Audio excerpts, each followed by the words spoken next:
السلام علیکم ناظرین، میں ہوں مدثر رضوان اور آپ دیکھ رہے ہیں ریپبلک پالیسی کا ایک نیا پروگرام۔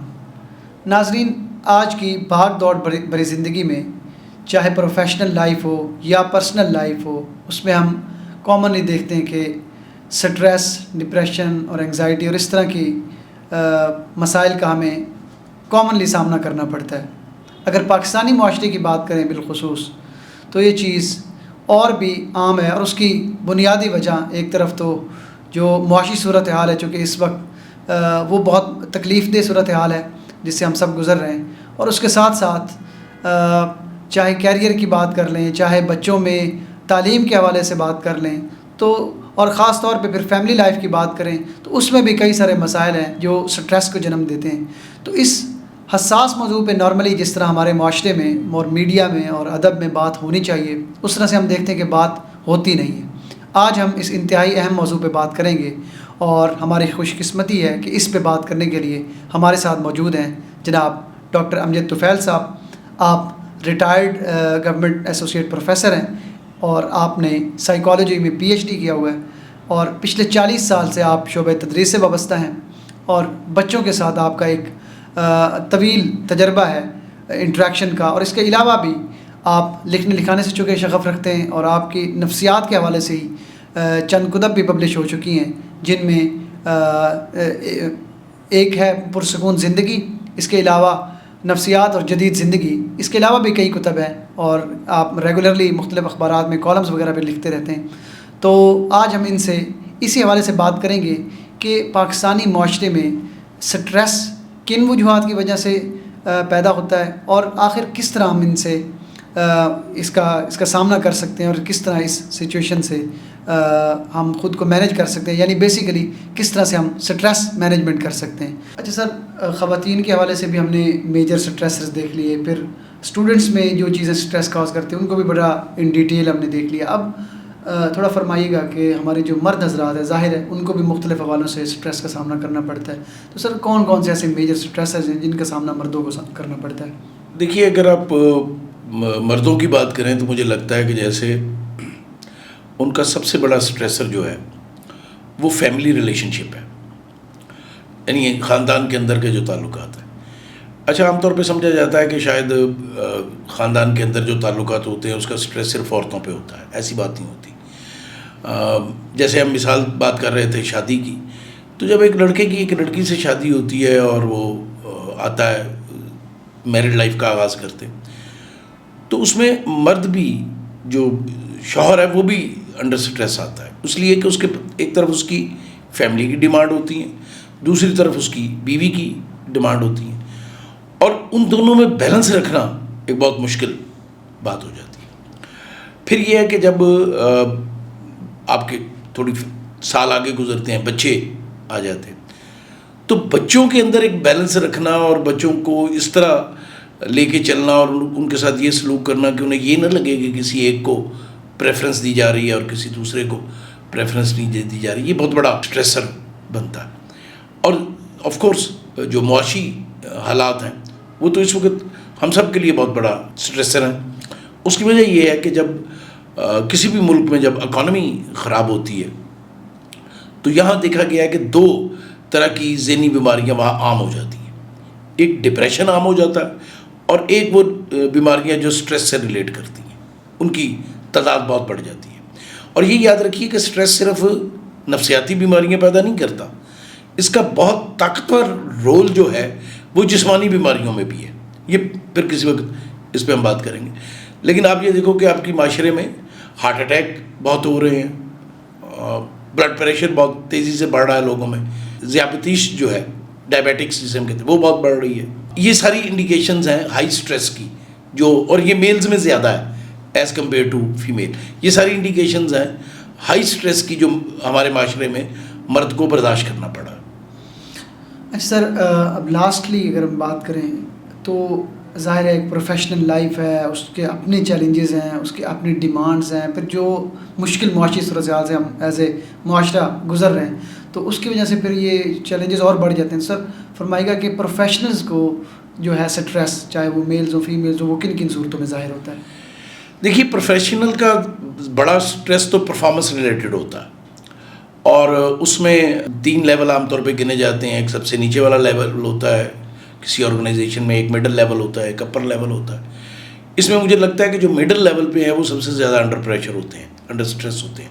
اس کی وجہ یہ ہے کہ انہیں اوپر والوں کی جو ایکسپیکٹیشنز ہیں ان کو بھی پورا کرنا پڑتا ہے, اور وہ جو نیچے ان کے لوگ ہیں ان کو بھی ساتھ دے کر چلنا پڑتا ہے. میرا اپنا امپریشن یہ ہے کہ اس وقت ہمارے اندر ایز اے نیشن جو بہت بڑی کمی ہے وہ ٹیم ورک کی ہے.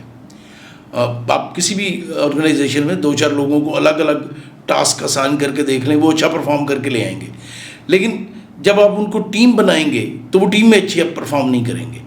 یعنی اس میں ہم کہتے ہیں ایک چیز کانسیپٹ ہے کہ جب 4 لوگ مل کے کام کرتے ہیں تو سنرجی پیدا ہوتی ہے اور وہ 6 لوگوں کے برابر کام کر لیتے ہیں.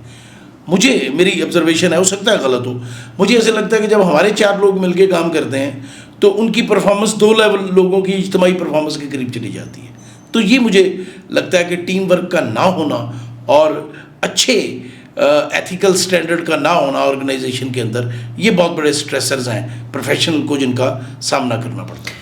اچھا سر, اسی سے ایک اور ملتا جلتا کویشچن میں آپ سے پوچھوں گا کہ شاید پرائیویٹ سیکٹر میں تو اس طرح سے نہیں, بٹ چونکہ آپ کا پبلک سیکٹر سے مطلب ایز اے ٹیچر ہے, پروفیسر, ایک بڑا تجربہ رہا ہے, اور اوور آل بھی ہمارے جو سول سرونٹ یا پبلک سروس کے جو لوگ ہیں ان میں جو کام کرتے ہیں, ایک پولیٹیکل پریشر ہے. آپ کو لگتا ہے کہ یہ بھی ایک میجر سٹریسر ہے ہمارے یہاں جو پولیٹیکل پریشر ہے؟ جی, اگر آپ ایڈمنسٹریٹو سائڈ پہ جائیں گے تو پولیٹیکل پریشر جو ہے وہ بہت بڑا سٹریسر ہوتا ہے. ظاہر ہے ہم آئیڈیلی تو ہر سول سروس سے سرونٹ سے یہ توقع رکھتے ہیں کہ وہ رول اینڈ ریگولیشن کے مطابق کام کرے گا, اور اس کی تربیت بھی یہی ہوتی ہے کہ بھئی یہ رول اینڈ ریگولیشن ہے, اس فریم ورک میں آپ نے اپنا کام کرنا ہے. اب اگر آپ اوپر سے آپ کو پریشر آئے کہ آپ ان رول اینڈ ریگولیشن کو ایک طرف چھوڑ دو اور یہ کام آپ نے لازمی کرنا ہے, تو وہ بہت انڈر سٹریس جائے گا, وہ انڈر پریشر ہوگا, اور دونوں صورتوں میں اس کے لیے مسائل پیدا ہوں گے. نفسیاتی مسائل بھی ہو سکتے ہیں اور جسمانی مسائل بھی ہو سکتے ہیں. اچھا سر, یہ تو ہم نے بڑی بات کر لی اسٹریس کس طرح سے کاز ہوتا ہے اسپیسیفکلی ہر جو کیٹیگری کے لوگ ہیں. اب آ جاتے ہیں کہ اس تمام سینیریو کو, اور بالخصوص جو پاکستانی معاشرے کی جو ڈائنامکس ہیں ان کو دیکھتے ہوئے اسٹریس مینجمنٹ کتنی آپ کے خیال میں ضروری ہے؟ دیکھیے, اسٹریس مینجمنٹ نہ صرف ضروری ہے بلکہ اسینشیل ہے. اور میں تو یہ کہوں گا کہ اگر آج کے دور میں ہر آدمی کو اسے سیکھنے کی ضرورت ہے. یہ سیکھا جا سکتا ہے, یعنی یہ کوئی ایسی چیز نہیں جسے سیکھا یا سکھایا نہ جا سکے. سب سے پہلے تو ہر آدمی کو اپنے سٹریسرز کو آئیڈینٹیفائی کرنا ہوگا, اور ہر آدمی کے مختلف ہو سکتے ہیں, کچھ جنرل ہوتے ہیں, کچھ مخصوص ہوتے ہیں. تو آپ اپنے سٹریسر کو آئیڈینٹیفائی کریں. اب اس کی طرف 2 رد عمل ہوتے ہیں. ایک ہم کہتے ہیں کہ آپ پرابلم پہ فوکس کرو, مسئلے پہ فوکس کرو جو آپ کے لیے سٹریس پیدا کر رہا ہے. دوسرا ہوتا ہے کہ اگر آپ اس پہ فوکس نہیں کر پا رہے ہو پھر آپ اپنے آپ پہ فوکس کرو. مطلب بعض دفعہ سٹریسر اتنا بڑا ہوتا ہے کہ آپ اس کو سالو بھی نہیں کر سکتے. مثال کے طور پر اگر کسی قریبی عزیز کی جو آپ کو بہت پیارا ہے, ماں باپ, بہن بھائی, بچے, ان میں سے خدا نہ خواستہ کسی کی فوتگی ہو جائے, وہ وفات پا جائے, تو آپ اس سٹریس کو کیسے مینیج کریں گے؟ نہیں کر سکتے. تو آپ کو اپنے آپ کو مینیج کرنا پڑے گا, اپنے ایموشنز کو مینیج کرنا پڑے گا. اس میں ہم کہتے ہیں کہ پھر کچھ چیزیں ہیں جو آپ کو ہیلپ آؤٹ کرتی ہیں. یہ سوچنا کہ بھی زندگی تو سب کی عارضی ہے, دنیا میں تو کسی نے نہیں رہنا, سب نے جانا ہے. اس طرح کی چیزیں آتی ہیں. پھر یہ ہے کہ آپ کچھ چیزیں قدرت نے ہمیں دی ہیں, انہیں ہم کوپنگ اسٹریٹجیز کہتے ہیں. یعنی جب ہم انڈر سٹریس آتے ہیں تو خود بخود ہمارے جو سائیکولوجیکل سیلف ہے وہ اپنے کام شروع کر دیتا ہے, اور وہ اسٹریٹجیز ہمیں ہیلپ آؤٹ کرتی ہیں. اگر وہ بھی کام نہ کر رہا ہو تو پھر ہم کہتے ہیں کہ آپ کو اسٹریس مینجمنٹ سیکھنا ہے. اچھا, اب سیکھنا کیسے ہے؟ اسٹریس مینجمنٹ کی کچھ ٹیکنیکس ہیں, بڑی 2-4 میں آپ کو بتا دیتا ہوں. ایک تو بہت بڑا اسٹریس ہے ٹائم کو مینیج کرنے کا. اس میں ہم کہتے ہیں کہ آپ اپنا ٹائم پلان کریں, آپ اپنا دن پلان کریں, اور دن سے بھی زیادہ آپ اپنا پورا ویک پلان کریں. اور آپ 5 یا 6 دن ہفتے میں کام کرتے ہو اپنی آرگنائزیشن میں, آپ اس میں ایک اپنا پلانر بناؤ, بالکل منڈے کو بناؤ, اور آخری دن تک آپ اسے لے کے چلو اور کوشش کرو کہ آپ اس کو اچیو کرو. ایک کچھ اس میں ہم بریتھنگ ایکسرسائزز سکھاتے ہیں, اور اس میں ایک ہے جس میں ہم پروگریسو مسکولر ریلیکسیشن جسے کہتے ہیں, یعنی آپ اپنے مسلس کو ریلیکس کرتے ہو. اچھا, اس کے پیچھے ایک کانسیپٹ ہے جسے ہم ذہن اور جسم کا تعلق کہتے ہیں.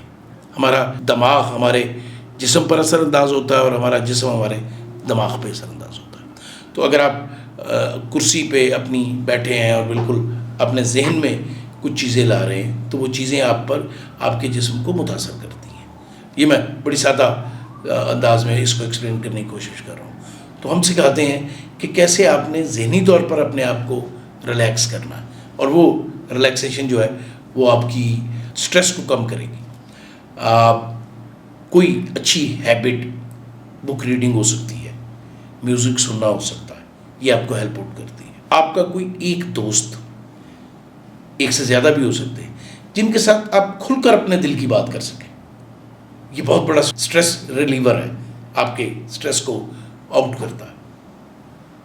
پھر اس کے بعد یہ ہوتا ہے کہ پاؤں کا مساج, اگر رات کو سونے سے پہلے آپ ہلکے ہلکے پاؤں کو ہی آپ کے دبا دیں, یا خود آپ اپنے پاؤں دبا سکتے ہیں. یہ کندھے جو ہے یہاں تھوڑا تھوڑا ہلکا ہلکا دباؤ جو ہے یہ آپ کو مدد کرتا ہے. ایک ٹیکنیک ہے جسے ہم افیکٹو امیجینیشن کہتے ہیں, یعنی آپ اپنے برین کو ایکٹیویٹ کرتے ہیں اچھی باتوں کے لیے. آپ نے کوئی کام کرنا ہے تو آپ سوچتے ہو, پلان کرتے ہوئے سوچتے ہو, اپنے برین میں لاتے ہو کہ میں اس کو یوں کروں گا, اس طرح کروں گا, میں اس پہ کامیاب ہو جاؤں گا. یہ ایک بڑی امپورٹنٹ چیز ہے جو اب جس پہ سائیکالوجی پہ زور دیا جا رہا ہے, وہ ہے پازیٹیو تھنکنگ. مثبت سوچیں. نیگیٹیولی اگر آپ سوچیں گے تو وہ آپ کا مائنڈ اور طرح سے آپریٹ کرے گا. اگر آپ پازیٹیولی سوچیں گے تو وہ اور طرح سے آپریٹ کرے گا. لیکن اس میں بھی ہم کہتے ہیں کہ پازیٹیو بھی ہونا چاہیے اور ریئلسٹ بھی ہونا چاہیے. یعنی صرف پازیٹیوٹی کام نہیں آتی, آپ کو ریئلسٹکلی پازیٹیو ہونا چاہیے. آپ کی مثبت سوچ جو ہے اس کی بنیاد حقیقت پر ہونی چاہیے. آپ خدا نہ خواستہ اگر کسی کے حالات برے ہیں تو اس کو ڈینائی کرنے سے تو بات نہیں بنے گی نا. مثبت سوچ کیا ہے کہ آپ ہر وقت یہی نہ سوچتے رہے میرے حالات برے ہیں. مثبت سوچ یہ کہ آپ یہ پلان کرو کہ میں ان میں سے نکل کیسے سکتا ہوں. آپ کے پاس کچھ وسائل بھی تو ہوں گے نا, تو اب میں اپنے وسائل کو استعمال کرتے ہوئے اس سے کیسے نکل سکتا ہوں. اور یہ پروسیس اسٹیپ بائی اسٹیپ ہوگا. دیکھو مشکل نہ ایک منٹ میں آتی ہے, نہ ایک منٹ میں سالو ہوتی ہے, ٹھیک ہے.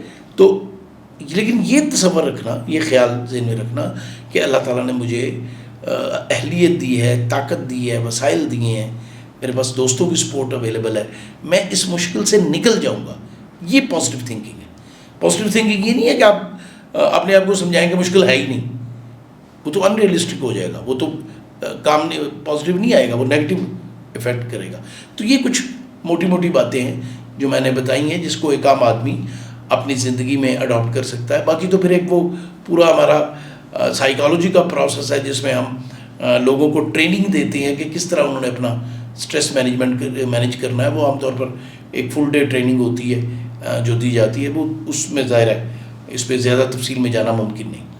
جی بالکل, ظاہر ہے آپ نے اپنی پوری زندگی گزاری ہے سائیکالوجی اسٹڈی کرتے ہوئے, اور آپ نے بکس بھی لکھی, بڑا کام ہے آپ کا ماشاءاللہ. اور اس حوالے سے جو ٹیکنیکس آپ نے بتائیں وہ یقیناً کسی بھی انسان کے لیے, چاہے وہ پروفیشنل ہے, میل ہے, فیمیل ہے, یا ایز اے اسٹوڈنٹ ہے, وہ ڈیفینیٹلی ہیلپ آؤٹ کریں گی اسٹریس کو مینیج کرنے میں.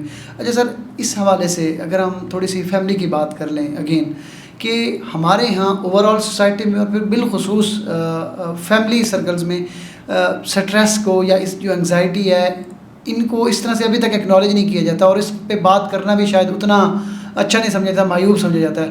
تو سر اس حوالے سے ہم کیا یعنی اقدامات ہم کر سکتے ہیں کہ جس سے ایٹ لیسٹ ایک کمیونیکیشن چینل اوپن ہو, ایٹ لیسٹ اس کو ایک نارمل ایشو کے طور پر ٹریٹ کیا جائے, جس طرح آپ نے شروع میں اپنی بات کے آغاز میں بھی عرض کیا کہ سٹریس یہ ایک نیچرل رسپانس ہے, اس میں کوئی ان نیچرل کوئی ایسا کوئی نہیں ہے. لیکن ظاہر ہے جب ہم اس کو ڈینائی کرتے ہیں تو وہ پھر سچویشن زیادہ خراب ہوتی ہے. سر اس حوالے سے تھوڑا آگاہ کیجیے گا. دیکھیے بات یہ ہے کہ کچھ تصورات یہاں کے لوگوں کے لیے نئے ہیں, لیکن وہ نفسیاتی کیفیات نئی نہیں ہیں. شاید ہم اس کو سٹریس کہتے نہیں تھے، ٹھیک ہے، شاید ہم اسے ڈپریشن کہتے نہیں تھے. اب ہم جان گئے ہیں کہ یہ سٹریس ہوتا ہے اور یہ ڈپریشن ہوتا ہے. خاندان کے اندر سٹریسرز بہت ہیں، بلکہ مجھے ذاتی طور پہ لگتا ہے کہ جیسے ہمارا خاندان اس وقت اس بری طرح متاثر ہے سٹریسز سے اور ڈسپیوٹڈ سے اور کانفلکٹ سے، اور ان کو پازیٹیولی سالو کرنے کے لیے ہم اپنے بچوں کو، اپنے بڑوں کو سکھا نہیں رہے. مطلب کیا، ہم اپنے بچوں کو یہ تربیت دیتے ہیں کہ آپ نے بغیر آواز اونچی کیے اور بغیر ایک دوسرے سے لڑے جھڑے کیسے ایک ایشو کو سالو کرنا ہے. انفارچونیٹلی ہمارے تعلیمی ادارے بھی اس طرف توجہ نہیں دیتے. بالکل. تو یہ چیزیں ڈسپیوٹ کریٹ کرتی ہیں. اکثر آبزرویشن یہ ہے کہ فیملی میں بہن بھائی آپس میں بیٹھے بیٹھے ایک دم لاؤڈ ہو جاتے ہیں. اب یہ ایموشنل سٹریس ہے جو ان پر آتا ہے کسی وجہ سے. تو اب یہ سکھانے کی ضرورت ہے کہ بھئی اختلافات تو ہوں گے، ایک نقطہ، ایک ایشو، کسی بھی معاملے کے اوپر دو سے زیادہ لوگ ہیں تو ضروری نہیں ان کا نقطہ نظر ایک ہو، وہ مختلف ہوگا. اب جتنا مجھے حق ہے اپنا نقطہ نظر رکھنے کا اور اسے بیان کرنے کا، دوسرے کو بھی ہے. تو اب بات یہ ہے کہ اگر میں چاہتا ہوں کہ میری بات سنی جائے تو میں دوسرے کی بات سنوں. تو فیملی کے اندر بیٹھ کے اگر ہم اپنی کہنے کی بجائے اپنے بہن بھائی کی بات سنیں پہلے، بالکل، اور پھر اپنی بات کہیں. اور میں اس میں یہ کہوں گا کہ جو بڑا ہے اسے سب سے زیادہ دوسروں کو سپیس دینی چاہیے. ہمارا اب تک کا نقطہ نظر یہ ہے کہ ہمارا بڑا کہتا ہے کہ نہیں، سب کچھ میں کروں گا. بالکل. اچھا، ایک دور میں یہ چل جاتا تھا، چلتا رہا ہے. اب چونکہ معاشرے میں تبدیلی آ گئی ہے، ہمارے نئے بچے خاص طور پر جو ایجوکیشن لے رہے ہیں اس نے انہیں تبدیل کر دیا ہے. سوشل میڈیا کے جو ایکسپوجر نے انہیں بدل دیا ہے. No you have to listen to your youngers. اور اگر آپ نہیں سنیں گے تو ہو سکتا ہے وہ آپ کے ادب میں چلے جائیں، آپ کے سامنے سے ہٹ جائیں. ظاہر ہے وہ پھر بغاوت کے جذبات لیکن ہوتے ہیں. وہ معاملہ ان کے اندر سے نہیں جائے گا. بالکل. تو وہ کسی وقت کسی اور معاملے پہ آ جائے گا سامنے. ہمارے بچے، ہمارے یہاں جو اب بہت بڑا ایک منفی معاملہ ہو رہا ہے کہ ہمارے ینگ بچے ایڈکشن کی طرف جا رہے ہیں، منشیات کی طرف جا رہے ہیں. اس کی بہت بڑی وجہ جو مجھے سمجھ آتی ہے وہ یہی ہے کہ فیملی ان کو پراپر ٹائم نہیں دیتی. فیملی ان کی بات نہیں سنتی. فیملی ان کی ضرورتوں کو کیٹر کرنے کی کوشش نہیں کرتی. اچھا، یہ دیکھو، ضرورت صرف یہ نہیں ہے کہ آپ نے اپنے بچے کو پیسے دے دیے، اسے چیزیں لے کے دے دی. اس کی ایموشنل نیڈ بھی ہیں. اس بات کی بھی ضرورت ہے کہ آپ اسے اپنے پاس بٹھائیں، کوئی وقت ساتھ گزاریں، گپ شپ لگائیں. یہ میں ماں باپ کے حوالے سے بات کر رہا ہوں. اچھا، پہلے یہ سپورٹ مل جاتی تھی کمبائنڈ فیملی میں آپ کے بڑوں کی وجہ سے، ٹھیک ہے. دادی دادا، نانا نانی بچوں کے ساتھ بیٹھ کے گپے لگا رہے ہوتے تھے، ان کے ساتھ کہانیاں سنا رہے ہوتے تھے، وزڈم کی باتیں ہو رہی. اچھا، وہ بچوں کو ایک ایموشنل سپورٹ مل جاتی تھی. اب جب آپ نیوکلیر فیملی میں آ گئے ہیں، اب آپ کو ساری سپورٹ یہ آپ کو دینی ہے. بالکل. ٹھیک ہے. اور پھر یہ ایک جو ذاتی طور پہ میں جسے سمجھتا ہوں کہ بڑا نیگیٹو بن گیا ہے ہمارا ایک بیہیویئر، وہ ہر وقت موبائل پہ لگے رہنا ہے. دیکھیے، موبائل ایک بری چیز نہیں ہے، لیکن یہ ایسی چیز بھی نہیں ہے کہ جس پہ آپ ہر وقت لگے رہیں. سوشل میڈیا پہ آپ ہیں، اچھی بات ہے، سوشل میڈیا یوز کریں، لیکن اس بات کے ساتھ کہ یہ جو آپ کے ارد گرد کے لوگ ہیں ان کے ساتھ آپ کی سوشل انٹریکشن ختم نہ کریں. تو اس میں بیلنس کریٹ کریں. آپ ایک وقت رکھیں اپنا، باقی آپ اپنے بہن بھائیوں کے ساتھ گپ شپ لگائیں، ان کی خوشی میں خوش ہوں. ان کو ابھی جیسے رزلٹ آیا ہے انٹر کا، تو جن گھروں میں بچوں نے پیپر دیا تھا وہاں اس کو سیلیبریٹ کریں. ہو سکتا ہے آپ کے بچے کے نمبر آپ کی ایکسپیکٹیشن سے کم آئے ہوں، اس کی بھی ایکسپیکٹیشن سے کم آئے ہوں. تو ڈانٹ ڈپٹ یا زبردستی اس مسئلے کا حل نہیں ہے. اس کو تھوڑا انکریج کریں، تھوڑا اس کو پوچھیں کہ کیوں ہوا ہے. اور یہ جو اس کو اپنے ساتھ بٹھا کے گلے لگا کے اس کی کامیابی کو سیلیبریٹ کرنا ہے یا اس کی ناکامی کو اس کے لیے بیئریبل بنانا ہے، یہ بہت ضروری ہے. بالکل سر، آپ کو بہت شکریہ ہمارے پروگرام میں آنے کا. جس طرح غالب نے بھی کہا تھا کہ ہزاروں خواہشیں ایسی کہ ہر خواہش پہ دم نکلے میرے ارماں بہت مگر پھر بھی کم نکلے. تو ناظرین، جس طرح آپ نے بھی سنا کہ ایک بہتر لائف سٹائل اڈاپٹ کر کے اور اچھی عادات جس میں مثبت تھنکنگ، ریئلسٹک تھنکنگ اور تعمیری سوچ اور اچھی عادات کے ذریعے ہم سٹریس کو کم کر سکتے ہیں اور اس کو اچھی طرح مینیج کر سکتے ہیں. تو آئی ہوپ کہ آپ کو ہماری ویڈیو پسند آئی ہوگی. ہمارے چینل کو لائک کریں، سبسکرائب کریں اور شیئر کریں.